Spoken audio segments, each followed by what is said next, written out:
What is up, RetroManiacs? Welcome to the Retro Card Chat Podcast. My name is Mike, and I'm from Mike's Retro Trading Cards. And even though I'm a quinquagenarian, I was not offended by Paul Skeens saying that the worst case scenario would be a 50-year-old pulling his MLB debut card. And a totally unrelated, I am now going to start buying packs of cards and become a Paul Skeens super collector and make sure I pull every single one of his special cards that ever comes out from this point forward. What do you think, guys? I was encouraged to do this by these two guys, Shohei and EP Eric Bahalik. How you doing, guys? I'm doing good. We'll talk about why you sound the way you do here shortly. But to get to the Paul, yeah, just a little bit. No, you didn't scare me when you started the pod as you normally do. I don't know. Eagle-eyed viewers might notice whenever Mike starts, I'm like this, right? But not today. Yes, Paul Skeens on Seth Meyers. Kind of, he's happy that an 11-year-old pulled his card and not a 51-year-old. And I did not take offense as someone who is 44. I will be offended in like 7 years or so. But as of now, I am not offended. You're not a quinquagenarian. I am not. And nice pull on that's that one. Twice in a row. Yeah, man. that's impressive. At first, I thought you just screwed up an actual word, like you were having a stroke up there. But no, you said the actual word. What I will say is I am a little offended, though, that Paul Skeens actually believed an 11-year-old pulled this card. Like, come on, Paul. I thought you were smarter than that. Yeah, don't you follow the hobby, dude? Come on. Yeah, come on. Come on. Conspiracies. No, I mean, listen, I'll be 49 this year, so I'm like right there too. So like the bottom line is though, I agree with him 100%. Like this should have been pulled by a kid or a collector or whatever. Like, I mean, we don't need to pull every single true collector though. I heard he's probably going to sell it. Yeah. Oh my god. So is he really a true collector? Right. By the way, I would have cherished that forever. Oh yeah, you would have. You're not allowed to speak over me because I only have so many words left for this podcast. You would have cherished the millions of dollars you would have got from it. Yeah, probably. I would have put it right here. But yeah, that's what I'm waiting for. I'm waiting to buy it so I can put it up. That's why the display 2 is not up yet. This is now though 2 weeks in a row that we've talked about someone on this very podcast. No, this very channel, not this very podcast. This very channel, and they ended up on a late night show the following week. Like, Patrick Stewart, my man, can you please get onto a late night show next week? Because that would be fantastic. But yeah, influencers. We're influencing comedy writers at this point. Well, I mean, I'll throw out Mark Hamill. I'd love to get Mark Hamill out there on a someone. So there we go. Those are two. They got two options this week. And they're both on. I hope Paul if he shows up, there's definitely something going on. Yeah, there is something going on. Pauly Shore is on any late night show right You never know. That could happen. So you might notice that I'm, my voice isn't quite what it normally is. I know my normal dulcet tones. You're going to miss it.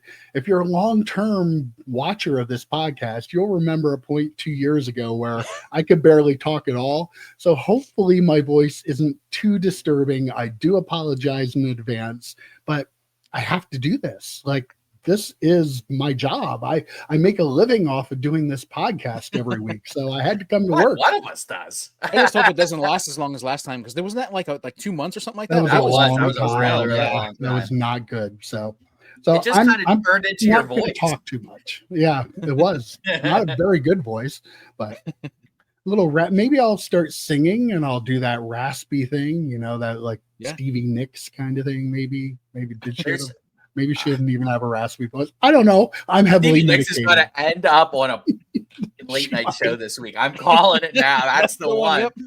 You actually, I watched the police procedural shows. I know I'm one of those weird people who like those. And Chicago PD, the main character, Sergeant Voight, has a very raspy voice.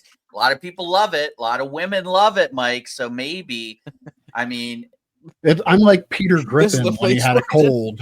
Remember when Willis thought it was so hot because he had this deep voice? Yeah. Amy's going to come bursting into the room and Mike's going to go.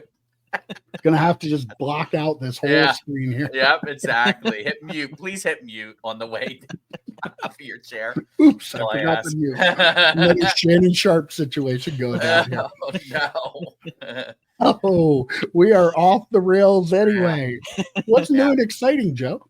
Not much. I'm gonna open up a quick beer. EP said, should we get medicated? Because Mike's a little medicated for the pod this week. And I said, yes, of course we should get medicated.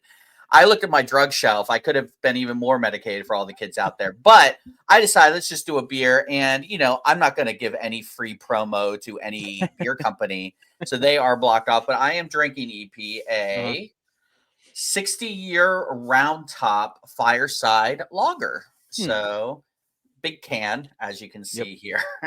Crack this sucker open. EP, what are you cooking with? Well, I mean, I have one from I believe the same brewery. So if I gave the name, it'll give it away. But it's something that starts with a P and ends with Perpetual IPA. Wow. Starts with a P, ends with a Perpetual. Yeah. Perpetual. Yeah.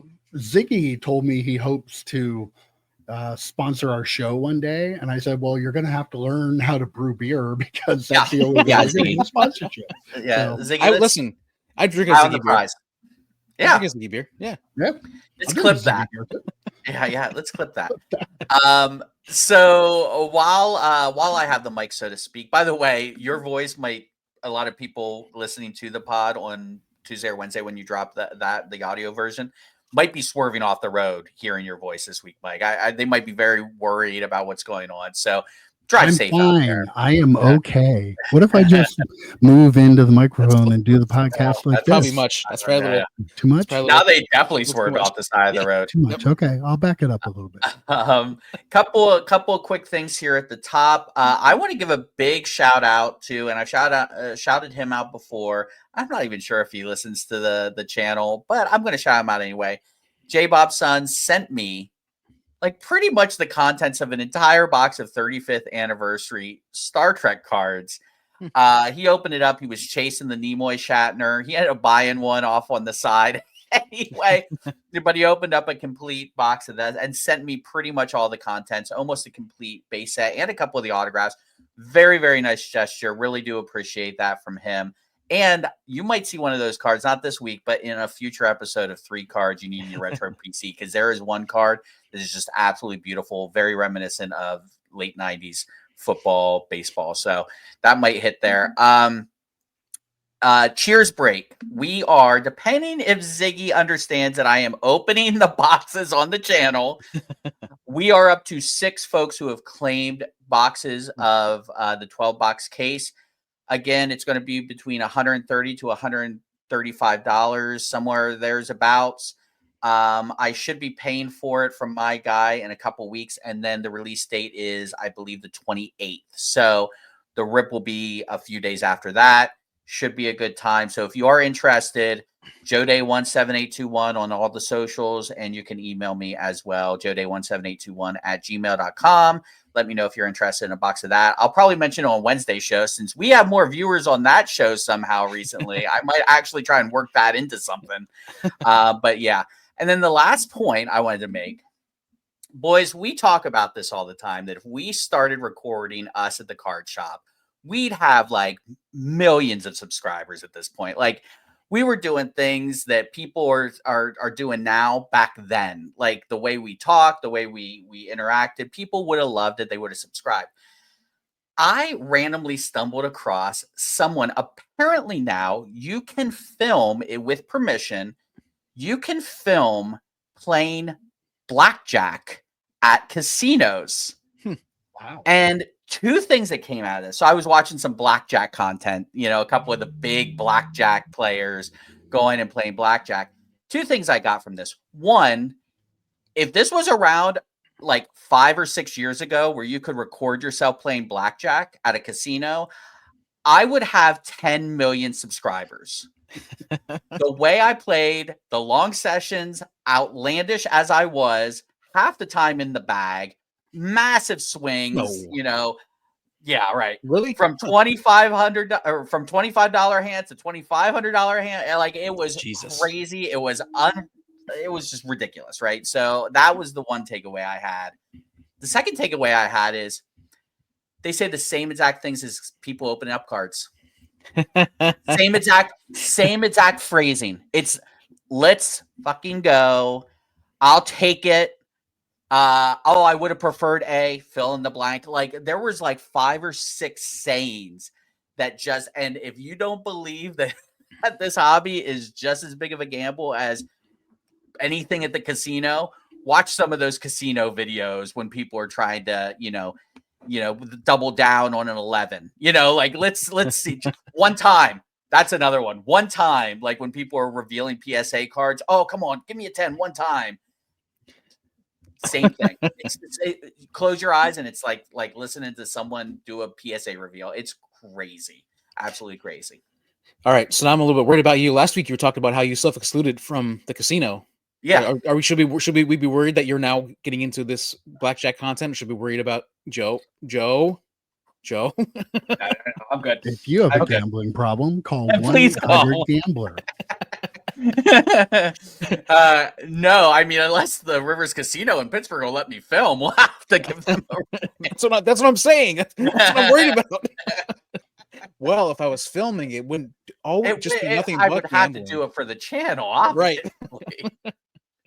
Oh man.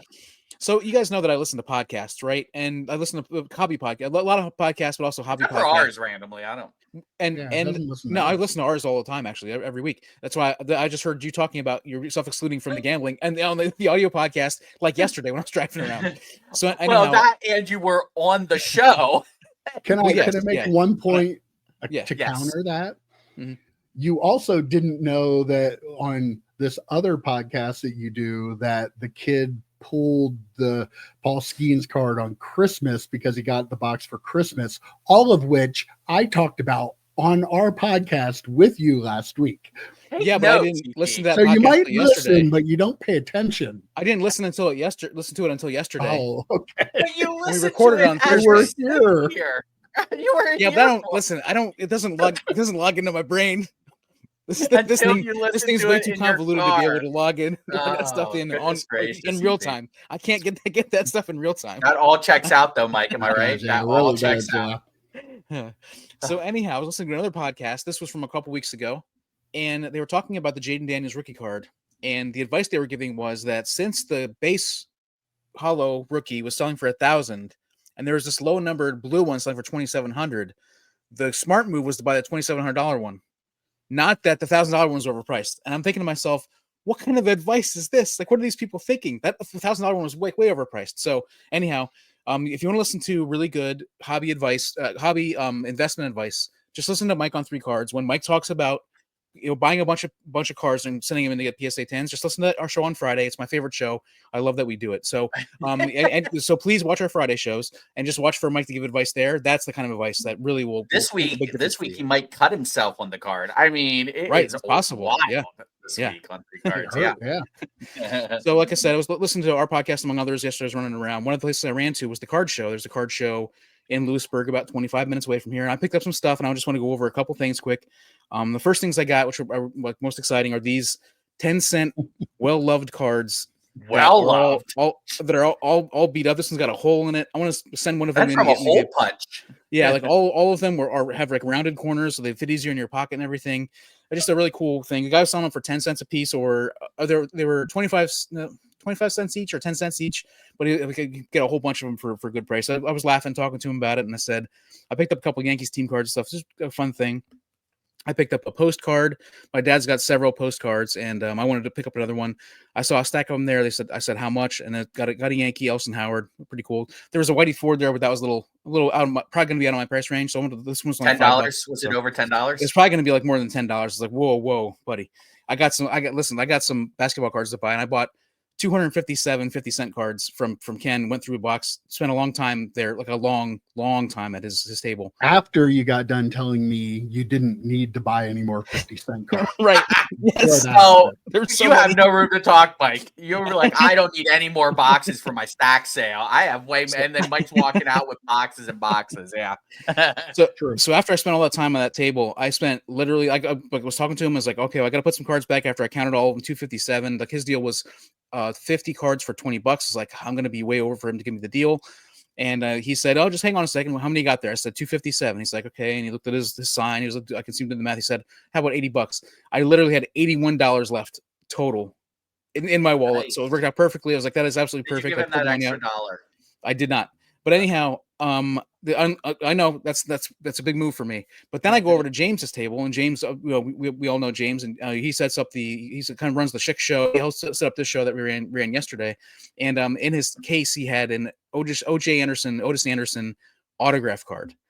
And this is a core card for me. O.J. Anderson was the MVP from the 1991 Super Bowl when the Giants beat the Bills. It's the first Super Bowl that I really paid attention to, that Giants team, and that is my collecting was like kind of built around that. And so I didn't have any money left. I had a spare 20. I keep an emergency 20 in my car.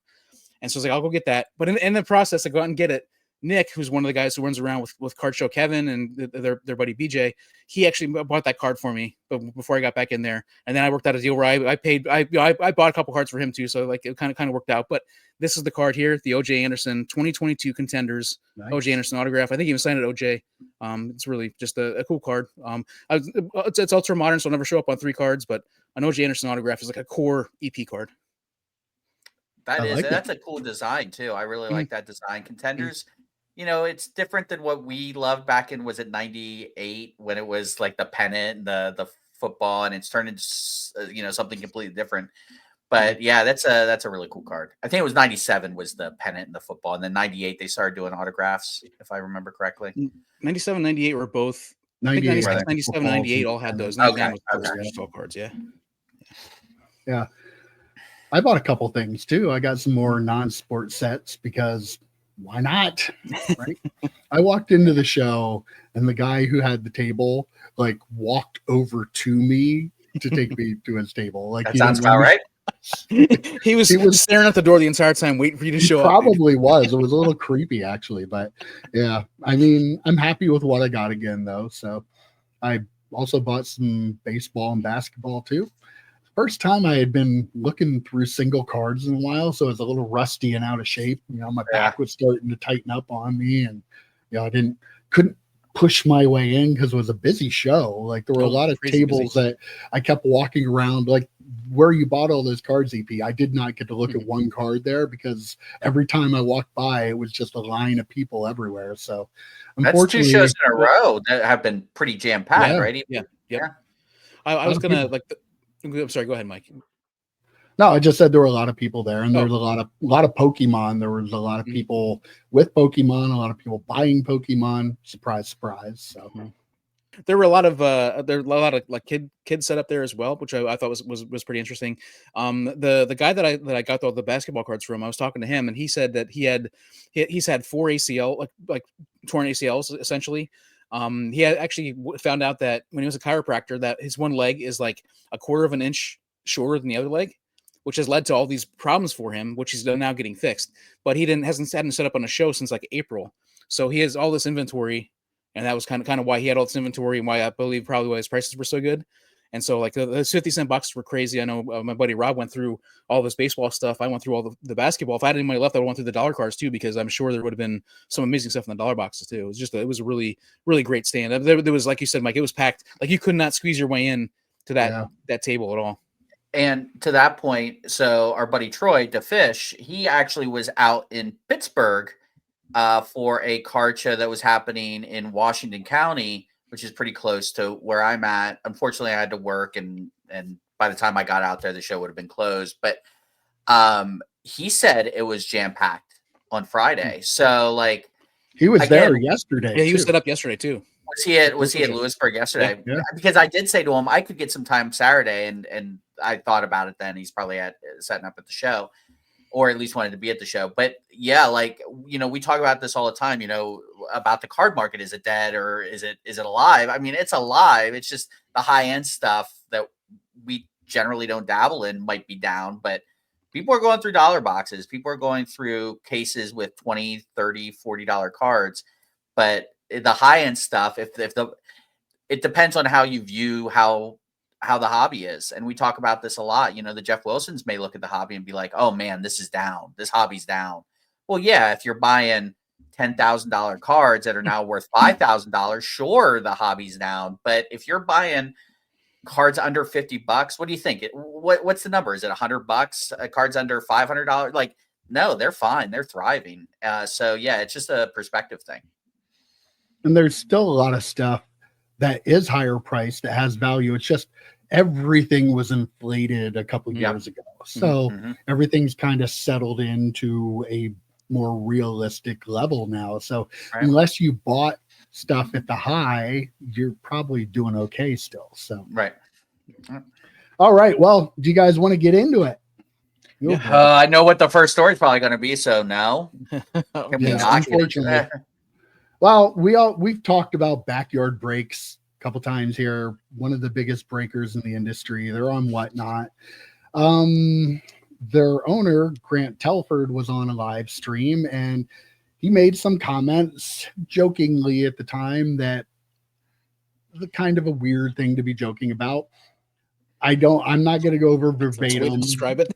But yeah, talking about a hypothetical 6-year-old daughter and talking about her having certain parts of her body pierced at a young age and hoping that she has an OnlyFans account so she can support him and the future hypothetical mom. Just really weird stuff, regardless of whether you're joking or not. So the hobby, rightfully so, has been a little bit outraged by it. He did issue an apology that everybody's pretty much in agreement was like a Chat GPT, like writing an apology, because it was pretty generic and just a crazy time. But there have been a lot of things that have happened in the hobby that people have been mad about, but this one feels a little bit different to me because, like all different kinds of people, there are still people out there that are defending him, defending backyard breaks, but they are clearly in the minority. I've seen comments from all kinds of people about this. This is something that should bother people, and it's not something that's okay. Yet here we are and Whatnot, still, as of the time recording this, has not officially done anything. Haven't heard anything from Topps, Fanatics, Michael Rubin about it. Haven't heard anything from Panini about it, like the places that supply these people with the cards they get. And it's a gross, disgusting situation. I don't care if you're joking. You're making jokes like that. There's something wrong with you. There's clearly something wrong with you. And this isn't the first thing they've done. I saw a video that was shared of him like walking up to a girl and getting her Instagram, implying that he wanted to, pleasure himself to her pictures and stuff. Like, it was just cringy to watch and gross to watch. This guy has a problem. I'm sorry. I know the bro community in the hobby probably just think it's funny and wonder what there's a real world out there. And this kind of stuff isn't okay. There is. At least for a while. It's not okay. Joe, I know you don't want to talk about it, but we have to talk about it. I was thinking about this when, we obviously knew we were going to talk about it, and I was waiting for Joe, what are your thoughts? I was just going to say pass. Like, I'm good. First thing, the apology, the funniest thing about the entire apology was the fact that these comments do not reflect backyard breaks. The dude that said the comments is the owner of Backyard Breaks. Right. Yes, it does reflect backyard breaks. If it's the owner saying it, if I was going to say, if a leader of anything is going to say anything crazy, it kind of reflects on that thing, right? It kind of reflects on them in that context. I don't know how you go from ripping a pack of baseball cards to talking about your hypothetical daughter's nipple piercings. Like, I don't know where that road, how that happens. I'm glad I don't know how the brain gets there. Right. I'd say I kind of need some more context, but I really don't want any more context. And of course, Backyard Breaks is from Florida, so insert joke there.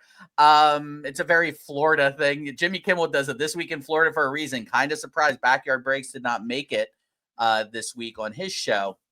But yeah, just a very, very weird and gross and like, what are you doing? And I've said this when I was talking to some other folks about it. Like, James Gunn got fired from the MCU for making similar jokes. Like, he landed on his feet. He's doing just fine. Mm-hmm. But he originally got fired after Guardians 2 when comments similar to this had come out. It was years and years ago, years before he was fired. So they dug up some old tweets. But again, like, Whatnot's not doing what even the MCU was willing to do with a cash cow. James Gunn was a cash cow. Now, again, no backbone. They hired him back. I mean, if you were really that concerned about what he was saying, they hired him back, and now he's running the DCU. But yeah, just a weird kind of way we got from point A to point B on this one. I will say the hobby community as a whole, it's weird that it takes this to get everyone in agreement about something being weird, like, or bad. Like there are so many bad things that happen in this hobby. This is here's all the bad things that happen in the hobby. This thing is over here because it's so weird. But there's a lot of things in this pot that no one can agree on is bad. And until, yes, the courage that all these people are showing, getting on that really, really thick limb of, I don't like him talking about sexualizing young girls. Like, wow, bravery coming out and telling us that. Thank God we heard your take on how terrible this thing is. Yeah, no shit. Like, it's like such weak sauce to come out and say. It's like, and the worst part to me are the people who are trying to make a business out of this.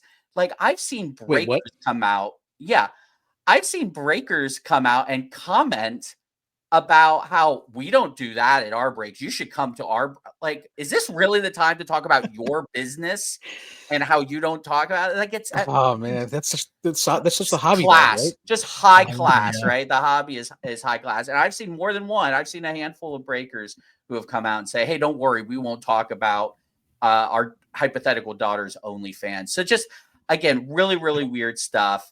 The responses obviously should all be the same. But, and I'll kick it to you, EP, after this point, will it matter? In 2 weeks, are we going to be talking about this? In 2 weeks, no one's going to give a shit. And unless Whatnot, Fanatics, and Panini have some sort of contractual thing with Backyard Breaks where it says lewd behavior, things that don't reflect well on our product, something legally that they can get behind and say, you broke this clause in whatever contract we have with you or whatever you agreed to be on our site or whatever. If they don't, it won't matter in 2 weeks. They did break the terms of service from Whatnot. Yeah. That's why a lot of people are kind of like Whatnot, what are you investigating? Doing? Yeah. But if Whatnot doesn't do anything, Fanatics doesn't do anything, and Panini doesn't do anything, because I'll tell you what, EP, I was looking at some of their lives. There's still a lot of people in there. There's still a lot of people buying their products because this is the bro community. It's a toxic community, and they don't give a shit what the three of us or anyone else is saying on Twitter. They're fine with it, and they're showing that with their wallets. Yeah, I mean, I think the reason why this probably holds up a little bit longer than some of the other stuff is because, like you said, it is often its own little thing. Like this is like trimming cards is illegal and it's bad. Like there are a lot of things in the hobby that are bad, and some of them are just bad. They're not terrible. This is on another level, on another field. I think that's why it's gonna carry on, even though despite the bro community probably backing them, I still think it's gonna hang around. I know I saw a video where somebody was showing that showed that Grant's his TikTok account was banned, so no longer be able to. No, the Backyard Breaks account was still okay, which right. I mean, but I mean, the person that was showing it saying, look, we got to keep going, we got to keep pushing on this, and we have to keep going. So it'll be interesting to see how that plays out on the social medias, because a lot of their people, I'm sure they get a lot of their buyers and stuff through all the different social medias they use. And so I don't know I'm not in the like little the groups and the other social medias to be part of that. But I don't know if that is going on. But I would be willing to bet that there are probably people fighting that fight in all those other different areas, including on Whatnot, trying to get them taken care of. To your point about the bro community, that I think that's one of the biggest issues, because there are a lot of people who are like, this is fine. And I'll before I get into that, I want to say, like, if we didn't hear any name, we just heard that this happened. Somebody said this, a breaker, not even a breaker, somebody in the hobby community said this. I think all of us would have thought immediately, oh, this is definitely Backyard Breaks, because this is kind of the content they put out there, right? I mean, this is above and beyond, but it's very close to what right. But it's super, like, it's kind of weird and ironic in a way, because when we were at the National in Atlantic City, I think it was UEP, you had like ventured over to the breaking area. Yep. And you were talking about Backyard Breaks, and it was all kids. It was like young people, 20 kids deep. Yep. Yeah. 20 kids deep, under the age of 18, I'm sure, screaming, chanting. And, you know, the comments that he made, not, you know, the person he was talking about, hypothetical person he was talking about, isn't that much younger than the people that were obsessed with them at the National. So it's kind of weird. It's this weird, like, dichotomy where it's like he's making these comments, but a lot of his followers are young people. It's so strange to me. But again, at the end of the day, if people keep buying into their breaks and Fanatics doesn't step in and cut them off from product, if they have a legal way to do that, if Panini doesn't come in and cut off their product, again, if they have a legal way to do that, if Whatnot doesn't hold up to their own standards that they said, that you said, Mike, that Backyard Breaks is broken. I do want to make a quick point. I did watch Ziggy's video on this, and he did make a really good point about this. This company is not just Grant. There are a lot of people who make their living by being employed by Backyard Breaks. My pushback on that is, you get into bed with a dog, you're going to get fleas a little bit. You should kind of know what you're getting into, because he was being baited on by the other guy too. If you watch the clip, like, the other guy was like really, really like pushing him to get more edgy or whatever. I was going to say that. And he's probably getting pushed on by the people in the stream, by some of the people in the break. Right, in the break, that are probably the people defending him, the people that are like okay with that, the people that want to see probably more of that kind of content, which is, we always say breaker culture is not for us. Yeah. No. This type of breaker culture isn't for anybody, but they seem to fill up their breaks every single time they post it. You know? Yeah. I've seen Jeff Wilson made the same argument about them having so many employees, and I just don't know that I really buy into that a whole lot, because, you know, excuse me, he is the owner of the company. Like, I own a business. If I do something really stupid and the business closes, that happens. Like, I feel badly for the people who were innocently affected by it, but you can't allow things that aren't right to happen just because of that. Like, would you want to work for you if you did that? Would you want to work for you? No, absolutely not. So yeah, it's a weird argument to make, but Whatnot has to do something. I highly doubt we'll hear anything from Fanatics. We'll hear anything from Panini, although, you know, you are still supplying them with product. He is still, unless he leaves the company, like legit leaves the company, you can't separate the two. They're interlinked. Like, this isn't okay. That's how they build the company on him, right? Absolutely, they build the company on his personality. Yeah. So Whatnot has to do something. You kick Blake Martinez off for trimming Pokemon cards or messing with Pokemon cards.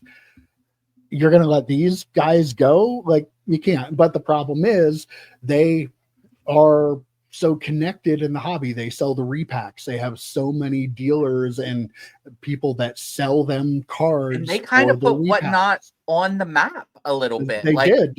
I don't know if I would know what Whatnot is if it wasn't for them.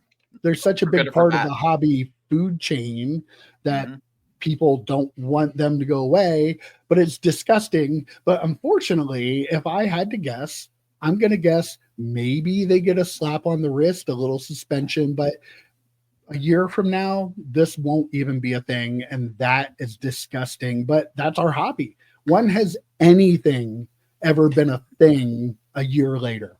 They'll just Yeah. the big companies will just be like, I don't hear it, Right. until it goes away, and we'll just be like, remember that time that guy said that thing, and it'll be just I old news. said, would anyone care in 2 weeks? And EP, you kind of pushed back. What's the over under? Mike's saying a year. I'm saying 2 weeks. What's the over under on this? I don't think it's that long before, especially. I don't think it's a year. I don't think. I was using that a as year point. from now. Yeah. Like, You know, I think 6 a month, months. 6 months Yeah. at the max. Like, I will say, I wouldn't be surprised if Backyard Breaks, to your point about getting a slap on the wrist, I wouldn't be surprised if it's like Grant can't be on the streams for X amount of time, maybe 6 months, right? But could you, like, and then you get the bro culture saying Grant got canceled or whatever bullshit they want to make up. And they would push back on that as well. But there's got to be some consequences. Yeah. Everyone has freedom of speech, but sometimes your speech has ramifications. Yeah, you know, freedom you of can't yell speech fire in a doesn't mean theater. you can do my man. whatever you want to or say Right. whatever you want to Right. wherever you want. Like, there are limits to that, Yes. and like, And they're people in- don't understand that. Yeah. And they're in Whatnot's agreement that you sign when you sign on with them. Like, that's the bottom line. The bottom line is you broke that contract. They violated they're- the terms of service, but will they do anything because they make them a lot of money? This is Yep. the problem in our hobby. You know, people that make this is a problem in our world. I was going to say it's Yeah. a countrywide problem. It's not just in the hobby. If you make someone a lot of money, chances are you're not going to. Again, I'm going to go back. I'm going to full circle it. James Gunn got hired back by Marvel. They had no problem bringing him back to do Guardians 3, which, thank God, that was a great movie. But I mean, I'm just saying, you know, if you make someone money, they're going to keep you around. The thing is, you could argue that James Gunn was a different, could be a bit different person because there was a lot of time between when the original tweets happened or whatever. This literally just happened, and it happened while working on the thing that he's working on, and it happened like breaking the terms of service. Like, I mean, I think this is a way worse situation. I really hope it continues. Like, I hope we hear about. We're still talking about this a year from now, but we forget about the Trevor Lawrence gold card. Wasn't Trevor Lawrence gold kaboom or whatever that they ended up keeping? That's that a Tesla. break whatever. Yeah, that's a Tesla. Yeah, not so, anymore. I mean, it ain't. I wonder if you could even buy a Honda Accord with that Trevor Lawrence gold kaboom. Probably not. All right. Well, let's move on to better topics. I don't know what you want to call it. Anything could be better, dude. Yeah, really. That was probably the most uncomfortable segment we've ever done. Yeah. One I least wanted to talk about it, but I felt like we probably should talk about it. Topps is putting out a Shohei Ohtani and Barry Bonds dual 1-of-1 autograph. They're also putting out a Shohei Ohtani game used ball autograph with both English and kanji autographs on the card. They also announced that Shohei Ohtani is going to be experimenting with an alternate autograph for the cards. I saw somebody said that this is actually would be the 4th different autograph he's used, because I guess the autograph now is different than the one on his 2018 Bowman Chrome. Is he really signing them? Is he really going to sign them different? What are they doing? And are they oversaturating the Ohtani market? I know they signed him to an exclusive deal, but it feels like you go into McDonald's and you get the Happy Meal, and they're going to give you a Shohei Ohtani autograph with your Happy Meal. It just seems like it's but everywhere. People would be lining around that McDonald's to get it. I'd be there. They'd be stabbing people in front of them with the sporks to get in front to get one of those autographs. Yeah, it is oversaturation.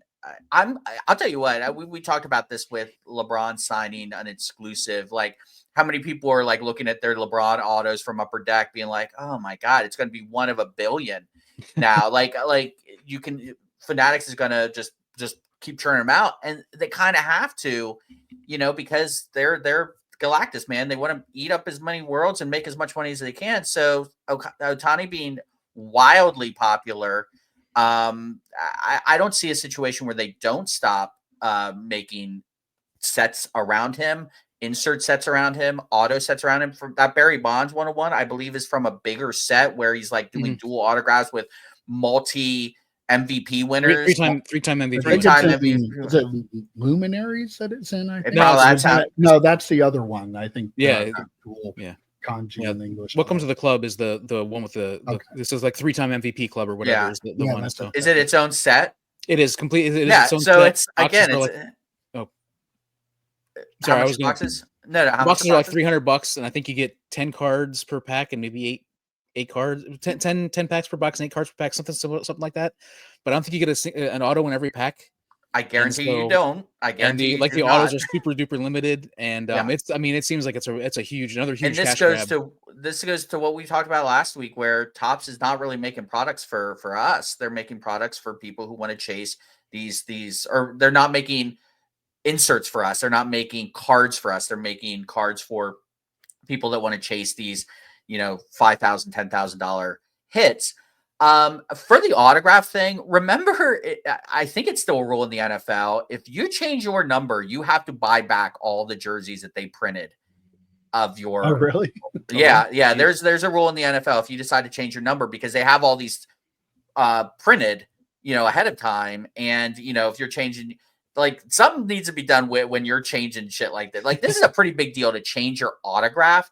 Like, that's ridiculous to do that. No. And he's experimenting with an alternate autograph. yeah, but those experimentations are going into packs, right? So I'm going to go out on a limb and say he'll experiment by handing them to someone else to sign and go from there, right? Like, at this point, it's terrible to say, but how trustworthy are Shohei Ohtani autographs? Current day, ultra modern Shohei Ohtani autographs. How confident are you that he has signed all of these things when he has literally had, including the kanji, 4 different autograph looks? We would say the same thing about George Pickens. Why is he any better or worse in terms of trustworthiness? Especially, I mean, he had nothing to do with it, but there's been some controversy around him, let's just say, and I don't know if I trust that he's signing all these cards. If he's not willing to look at his financial or his translator and realize he's stealing money from him, do you think he gives a shit about signing cards? I don't know. Wait, hold on. While you talk, Pete, hold on. Let me just get this on there.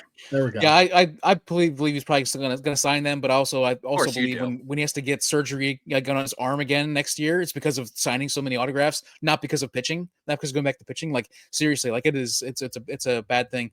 It's got to be a bad thing for somebody to sign that many things, right? And I wonder if the autograph is like easier. This new autograph is easier to sign or something, so it's like less stress on his arm. Or most of the cards that he signs are like 1-of-1s. How many is he really signing? I mean, I think the example card they were using for the new autograph is Finest.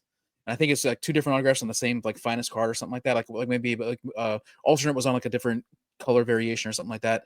And so, but yeah, I mean, the super limited Welcome to the Club autographs, they're very, very limited. There are only a couple of those, so that's not really that big of a deal. But if you think about, he definitely has autos in Flagship. He definitely has autos in probably most of the products, and that includes like in Topps Big League. You can get the regular autograph sets, but then the inserts also have autograph sets too. And I would love to see the number. I guess we could probably figure out at some point the actual number of cards that Shohei Ohtani signs over the course of a year has to be astronomical. Like, it has to be insane. I can't even imagine how much it is. I love this Welcome to the Club set, by the way. I think it's awesome. I would love to get some of it, but there's no way in hell I'm going to spend that kind of money on it, especially with no chance of getting the auto. If there's like guarantee 1 auto per box, even if it's going to be an Ohtani, because I think all the autographs are Ohtani and somebody else. But like you get one, I believe you get one base dual card, but it doesn't say anything about dual relic or dual anything, just a dual card. So it might just be a random base card with 2 players on it, which people hate anyway. If it has 2 autos on it, then people are like, oh, this is cool. But if just two cards or whatever, it's just, I mean, people don't care about that. That's the hit of the box, a $300 box. It's wild. And to put it into perspective, you could come into the Cheers break, get 2 boxes from me, and still have $30 left over to go buy some, a couple of McDonald's meals or something. I'm just saying, like, and get the Ohtani autograph out of the Happy Meal. Right, out of the Happy Meal for sure. I mean, like, so EP, let me just make sure I heard you correctly, because this thing kind of, stopped sound from coming through, because it is a conspiracy. We can't hear outside noise. So you're saying that the 2 different autos like him experimenting with this auto, is in the same set. I believe so. I believe they were both the same finest card, but one was so what variation. happened? What happened is he started to sign some, got tired, had someone else sign some, told Topps that that he decided to experiment with his auto. Like in the same set, like if this was actually experimenting with his auto, they'd be in a different set. I'm taking this off because I think that's actually what happened. That's horseshit.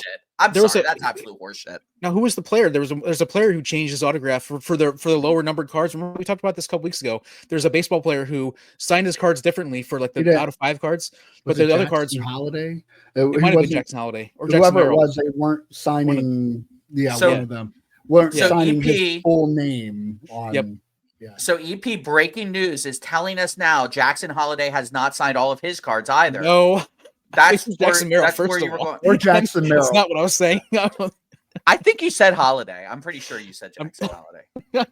I'll watch tomorrow when. I mean, I'll rewind later today on Monday and watch it. But yeah, I mean, in all seriousness, though, it's very, very strange that they would do this, especially with such a high caliber player and how expensive his autos are. It makes the older ones more valuable. I would suspect the kanji ones are already more valuable, but the older ones where he's signing them might be more valuable as well.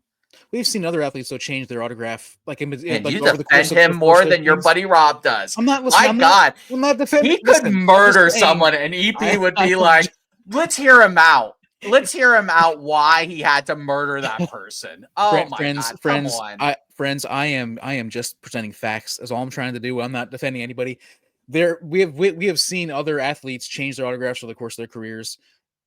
This is actually every year over the course of their career. No, but he's been playing since 2018. Like he's been playing. I love that. That's your defense. He's been playing for 7 years and changed it 4 times. That's every other year. EP. I'm okay. All right. Listen, we've seen it happen before with people changing the autographs. And my point was going to be that at least this time we're aware of it. And actually, and allegedly, just for Joe, allegedly, he is putting it out there and saying it and letting Topps know he's changing his autograph. So at least we know it's happening this time, as opposed to some other ones where people changed it and we didn't know about it. So I'm just presenting that as a fact. I'm not trying to defend him, please. Okay. But words of mouth. I know I can barely talk, but you guys won't let me talk anyway. But you both, I think, missed the point. The wording of this is key. He's experimenting with an alternate autograph. Mm-hmm. So that doesn't mean he's changing his autograph. This is all another marketing ploy by Topps. Somebody there said, "Hey, Shohei, I got an idea.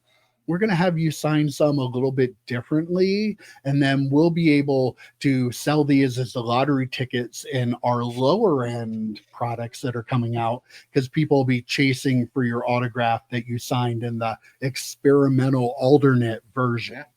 I mean, at the end of the day, out of everything that's been said here, we can all agree if the reason of because fanatics can make more money is probably the most plausible explanation, right? Yep. What's Mike, that? Occam's razor, right? Occam's razor is no, that's well, yeah, that is Occam's razor actually. Yeah, if something is, so you're saying I'm right. Answer, can you clip that? The simplest answer is the correct answer. Mike, can you Photoshop the conspiracy helmet just sliding down on top of your head as you start talking about it? Because that'd be amazing. could you Photoshop that going down? I just give people the facts.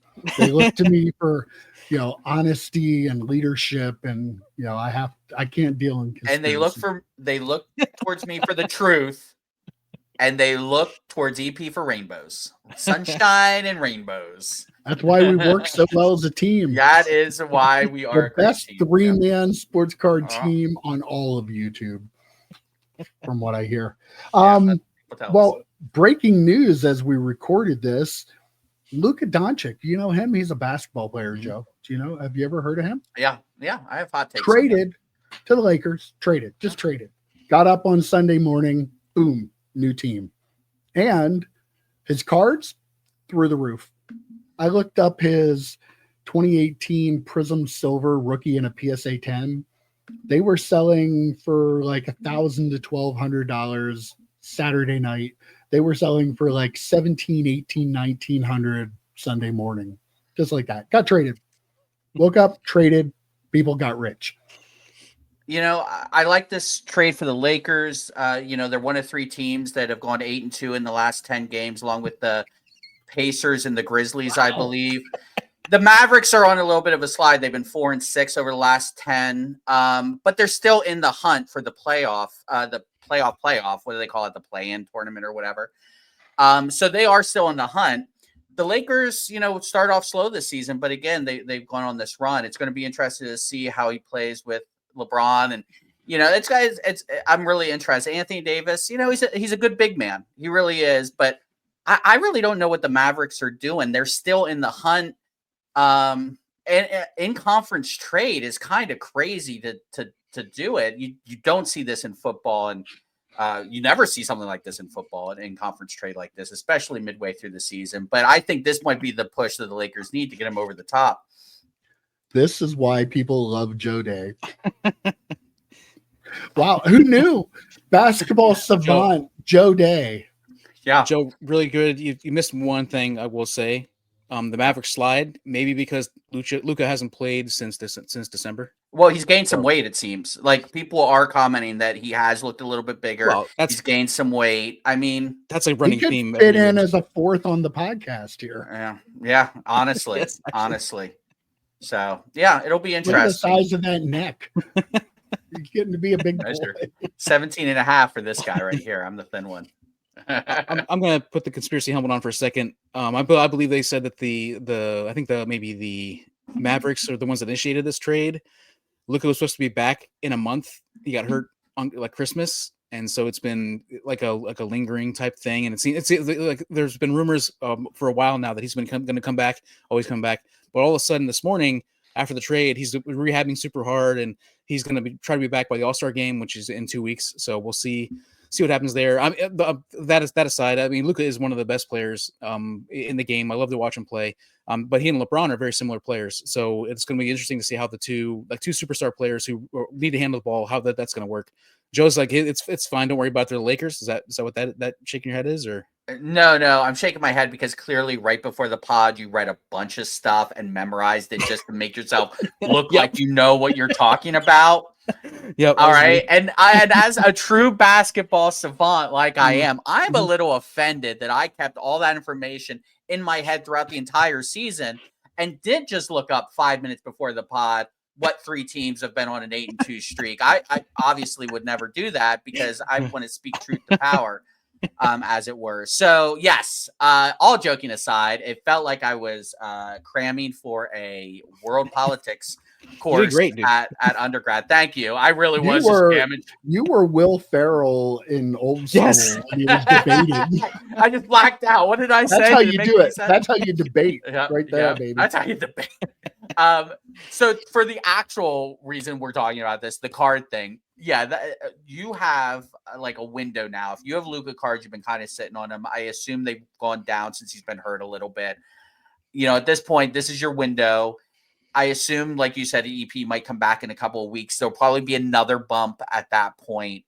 And then you're either going to sell them then, or you're going to hold them and hope they win another championship. I don't know what I would do. I don't own Luka cards, but I think there's going to be a couple of points along the way where you'll have opportunity. When they first, when they clinch the playoffs, when this happens, when that happens, there are going to be some points along the way. So be smart about it. Decide how you want to handle this. But if you have them and you've been looking for an opportunity to potentially sell, this might be your chance. Yeah, the Mavs have a really good team with Kyrie and Klay Thompson. I think I could totally see them doing well. Anthony Davis is he's definitely one of like the 50 best players in NBA history. Like he had like his last full game that he played, he had like 46 points and 23 rebounds, something like that. Just like he's one hell of a unibrow, one of the best in the business. Absolutely, probably the best. See, that's why they call him that. Yeah, but yeah. So anyhow, like I really think that there could be a really good bump for him as well if he can make a play make it deep into the playoffs. But I think Luka, one of my questions I said to you guys is if he wins a title with the Lakers, what happens to his Mavericks cards? You know what I mean? Even his rookie card. I mean, obviously rookies are always kind of hold value, but what happens? How will that change his cards right now? The kabooms and all those kinds of cards. If he wins the championship, you would assume that he's going to win the championship with the Lakers, right? never assume anything like that. But I'll that's defer a to basketball expert Joe Day on that. that's it is an interesting question because you look at like, well, when Tom Brady won it with the Buccaneers, it's not like people weren't buying his Patriot stuff. Mike, you sold, it wasn't a rookie card, it was that Topps Chrome. It wasn't even a refractor, right? It was a base card that you sold PSA 10 for like $4,000. I mean, yes, it was during the boom, so you can scale it down whatever percentage you need to, but that just kind of proves the point. I don't think it matters as much if they're cool cards, like if they have significance. Kabooms, downtowns, I think they're always gonna, for this generation of hobbyists, will always have some sort of attachment, right? So I think they're gonna hold value, things like that. Now, a card from 2 years ago that's a relic card that's not really a relic card, yeah, maybe they're not going to be as desirable, but they shouldn't be anyway, to be honest. So yeah, those first couple of years of his cards, the Silver Prism, is an iconic card. Our buddy Dustin Sports Card that has it behind him, a painting of it behind him all the time. But like the newer stuff probably is going to drop off because you're going to start seeing Lakers cards. I mean, I wouldn't be surprised if there's an airbrushed Lakers card coming out from Topps here in the next Topps now. Oh yeah, is there a Topps now yet? Like I honestly don't know, but yeah, I didn't check this see a lot of Lakers stuff coming out with the newest sets. I would guess. Be in a Lakers uniform without the Lakers logo on it, of course. Yeah, that'll look real good. Yeah. Okay.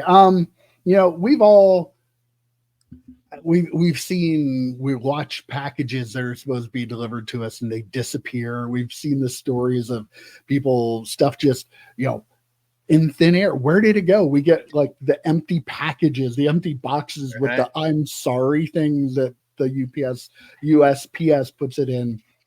And we've often wondered, where did they go? Is somebody there stealing it? Well, we have confirmation that, yeah, there's a guy in New Jersey that was stealing everybody's cards. There was a former postal worker that pled guilty for stealing $100,000 worth of cards. I believe they were being sent to Probstein because it was in Clifton, New Jersey. Yeah. Where they have a P.O. box. The person had stolen 10 different packages between September and December of 2022. Just got hired in August of 2022 and started stealing in September. It was a sorting clerk, and apparently people became suspicious when they found empty packages that were addressed to Probstein in the men's locker room at the facility where he worked. So apparently he was just taking the packages, ripping them open, and throwing out the boxes in the locker room like nobody was going to know anything. This guy, it's him. Every package you've ever had go missing that was sent by the post office, it was this one guy in New Jersey that did it. This is one of those situations where I wish I was EP and had a pen and paper because I have so many fucking jokes right now that I'm so upset I'm going to probably forget some of them. But my first one, which I think is serious, he was fired from the USPS, but I assume if he had a Whatnot stream, he'd still be on the air. Definitely. So, New Jersey, that all checks out. Ohio, Florida, New Jersey. Also went around and sold them to like local stores and shops. Yeah, always a smart move. Yeah. When you're my cousin's a statey, and he goes, "The best help a cop can ever have is a dumb criminal," and here we are. But yeah, Ohio, New Jersey, Florida, the triad of stupidity, right there. State taking drive-bys. Yeah, bing, bing, bing. Bam, out of nowhere. Bing, bing, bong, bong. I'll tell you what, when you first sent us the story, Mike, I looked at it and you didn't have, I don't think you had the dates like attached to it when he was doing it, when he was hired and whatnot.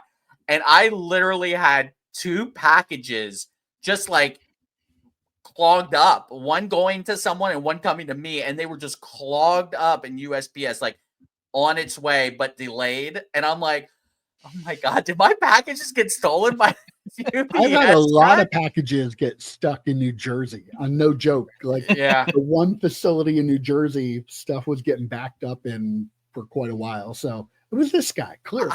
I had something coming from Texas that ended up in Rhode Island before it came to me, and I'm like, why is it here? And I'm assuming that guy he does have a tri-state area situation, and he goes down to or up to Rhode Island and steals some packages too. I don't know, but yes, I was very concerned when you sent this story.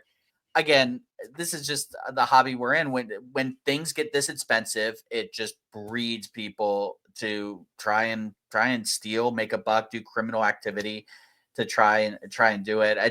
I don't know, man. Maybe you hold out for boxes that are addressed to Rolex or something. I mean, maybe not cards. I'd love to know. Did you get a price, Mike, on how much they said it was? It was $100,000. 100,000, 108 or something like that. Yeah. 108,000. All right. Well, props team, man. I did hear they show bid, so who knows? Yeah, is this the value? Yeah, is it the value posted? Yeah. After any shill bidding? We joke. Yes, that was actually a joking drive-by. I do not have any evidence that they shill bid. So wait, the one about the states was not a joke? No, that was dead serious. But the props team drive-by was sorry to all our Ohio, Florida, New Jersey listeners or viewers and listeners. We don't have any. The ones we have left. Yeah. The ones we have left. Yeah. Hey, Bill. Wow. Please like and subscribe if you are from one of those 3 states. Down below. Just say hi to Joe. Yeah, Yep, drown me out. Drown me out, guys. Prove me wrong in the comments below. The thing about this story is, in my opinion, it checks a lot of different boxes on like for the hobby, right? Like this person, I feel like was definitely somebody who was a hobbyist before, got a job at the post office because they knew that they would, especially in this short of amount of time, they were probably a hobbyist. They're like, if I get a job at the New Jersey a post office near where Probstein, again, they're not named in the lawsuit. Their name is company one or something like that. They're not named, but we can assume that it probably is. But if I get a job in the post office there, their stuff's coming in there. Actually. So, what's that? It could be. Doesn't PSA have an office there as well? In New Jersey? In New Jersey, might, yeah. sure. PSA has a not in facility Clifton, though. Oh, not in Clifton. Yeah. Okay, it was the same. Okay. So anyhow, this is a grift from the very beginning. Gets hired by the post office somehow, passes all the tests, but then he's also a dum-dum because he's throwing the boxes away. There's another check mark, the dum-dum, throwing the boxes and thinking, oh, I'm the most brilliant schemer ever, but then throws the boxes away in the locker room. Right. Nobody's going to look in the locker room. Yeah. And then go into the card shop two blocks down and sell them 2 blocks down. Well, again, check for the hobby dum-dums and hobby schemers. My brain, because my shop, remember, was just right by the right post next office. to the post office. Like a guy there ripping something out and then walking up to my shop half a block away and saying, hey, look at this. And then the shop buying it. But right. No. The thing is, though, if that guy was a hobbyist beforehand and he got the new job at the post office, but he was already like coming in there buying and selling cards, you wouldn't think twice about it, right? Like if he's already buying and selling cards, like you wouldn't think twice about it. Line that the card shop was in on it. That's what I heard. No. What do you do? I'm just. Oh my god. I mean, between that, Jackson Merrill not signing his own autographs, EP breaking some hot news today, everyone. Yes. Well, I'm going to break some news here. Not really. This has been reported, but BGS, do you remember them? Yeah. We talk about them every now and then. Yeah. It is a great company that is named after Beckett. Remember those magazines back in the 90s? There's a doctor that has that name too. That's wild. Yeah. I don't know anybody named Dr. Beckett. No? Yeah. Anyway, all joking aside, BGS is opening up a grading facility in Germany to service the European market. They are actually opening up an on-site grading center in Germany. PSA has drop-off locations where they allow you to submit your cards, but they send them back here to get graded and then send them back. So BGS, I mean, they're spending some of that money they got. And actually, this seems like a pretty good move. I'm sure that I don't live in Europe. Shocker, I know. Don't. But I'm assuming that doing things like grading cards is a little bit of a pain in the ass if you live in Europe, having to send your cards, across a big ocean to across the pond, as they say. Across the pond, only if you're in Britain, though. Yeah. But anyway, I digress. We're getting off track again. Go figure. I think this is a good move. Like if I'm living in Europe and I want to get cards graded, I'm going to think about sending it to the places actually in Europe to do it instead of sending my cards again, across the pond, as Joe likes to say. Yes. Do you think Beckett like sat in a room and said, okay, who has not heard about all the R fuck ups? Europe. Germany. Okay, let's get there. Let's get to Europe. They haven't heard about everything that's been going on. News travels just a little bit slower over in Europe. They're a little bit more relaxed over there than we are here in America. So they might not have heard about Beckett and how bad they've been recently. But to your point, Mike, yeah, this is if I was in, and I know Dan the Card Man, who is down in Australia, obviously not Europe, but he has talked about how difficult it is to grade any cards he wants to because of the expensive shipping cost. Like the shipping cost to the United States is absolutely ridiculous. I'm curious because of, for the most part, Europe, most of them in the European Union, I'm wondering if they have like similar like mailing discounts and things like that. So it's easier if you're in Spain, if you want to send cards over to Germany, might be cheaper than it would be sending them all the way over here with customs and all that stuff that you have to pay. So this is really good. And the European market could be huge. There's not just from the collectors of our sports, but soccer is massive over there.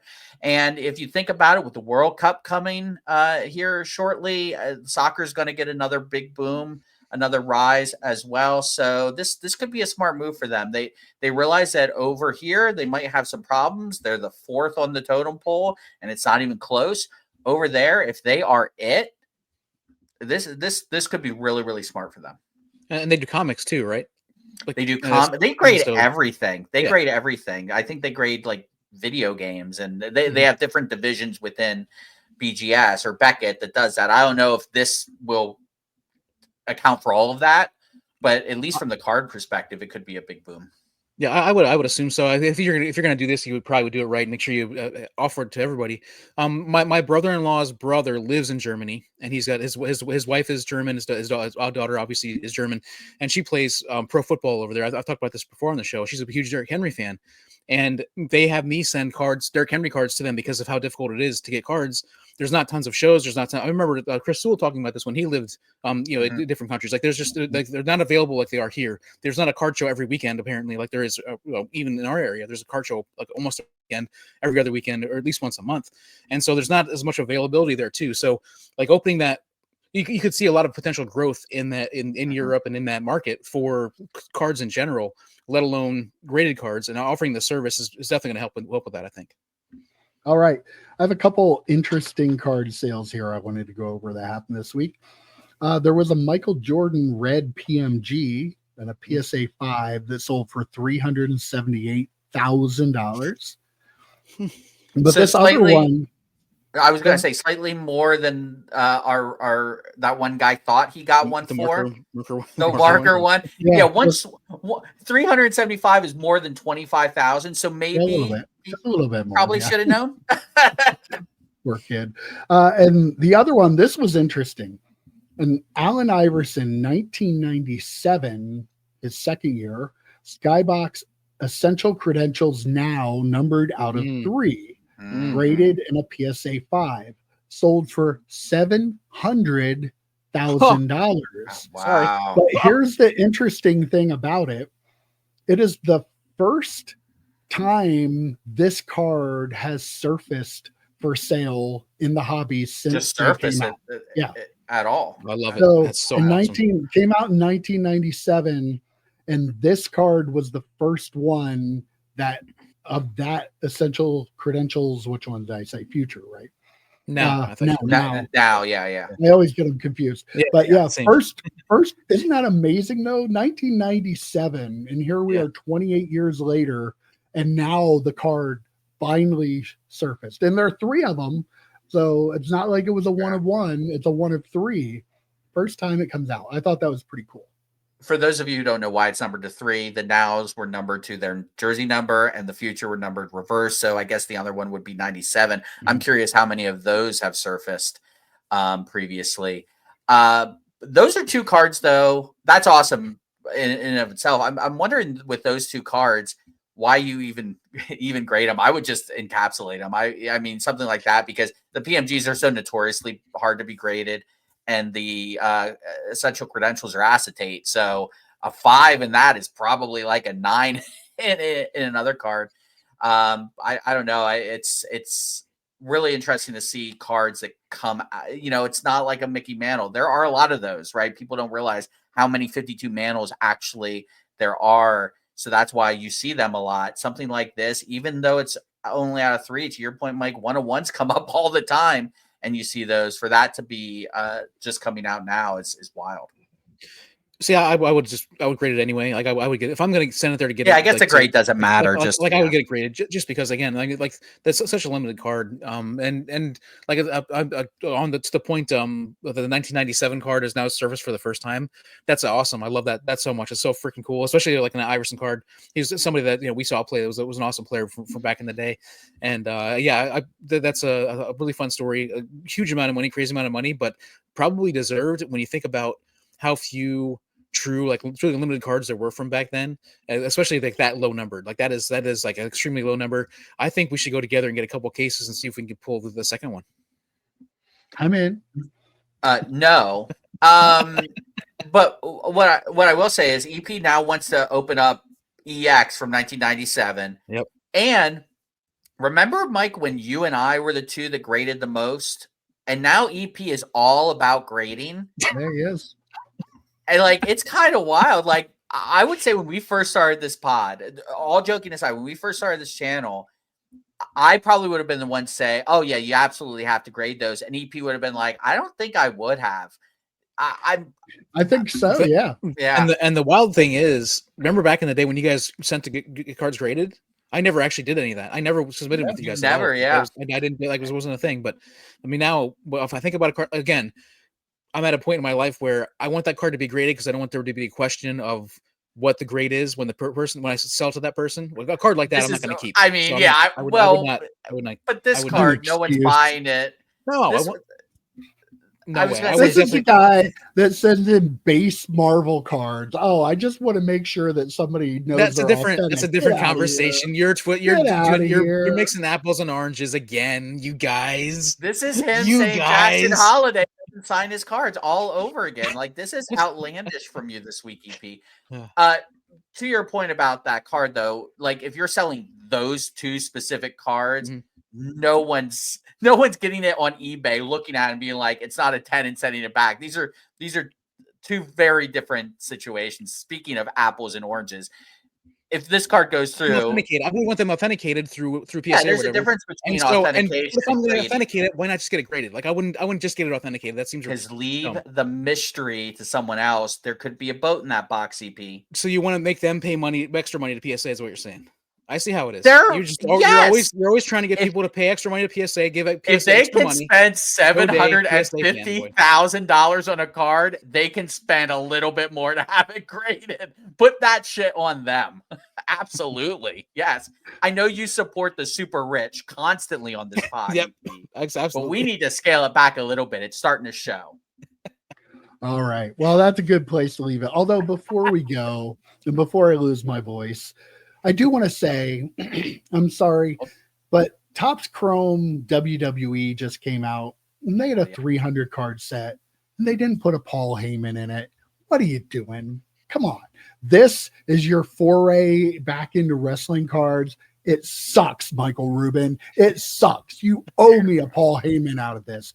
And one other little nugget, they used the same photo that Comic Images used from 1998 on a Road Dogg card for the Road Dogg autograph card they have in Topps Chrome 2025. Not even a Topps photo, not even a Topps card, the same photo from his 1998. Comic Images, sue them. Sue Fanatics. I just want to say one more thing too, because last week I asked how many collectors are left in making decisions at Topps or Fanatics, and you can tell by this one that there are 0. You can tell, but because if they would have even called somebody and said, "Hey, who do we need to get in this top set?"